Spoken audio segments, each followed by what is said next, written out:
状況だよ。そのせいでここ、名盤の数が大変なことになってしまって。矢印一つ一つについているわけですよね。シャトーが1セットで4つも名盤がついているのに、それが8セットもあって、さらにほとんどベア欠損なしというわけで、驚愕の枚数を叩き出しています。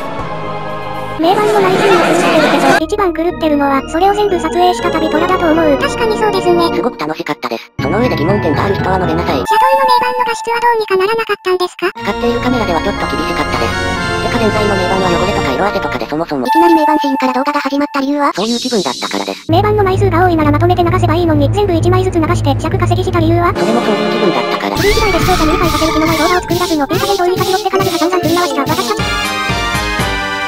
旅トラさんが動画用に残したメモによると、ここは歩射分離式の表示板があるのに、いわゆる普通の右折分離制御なんだそうです。歩射分離式というと、車道が全部赤信号、歩道が全部青信号になることが多いですよね。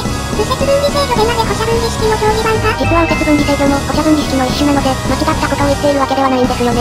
表示板まで取り付けるのはあまり見かけませんけど。そんなことを言ってたら右折矢印の時間ですね。そろそろ VSS さんの説教も終わってるといいけど。VSS さんって動画収録中でも説教するんですね。遠征戦の時の説教といい、あの二人は一体どういう仲なんだか。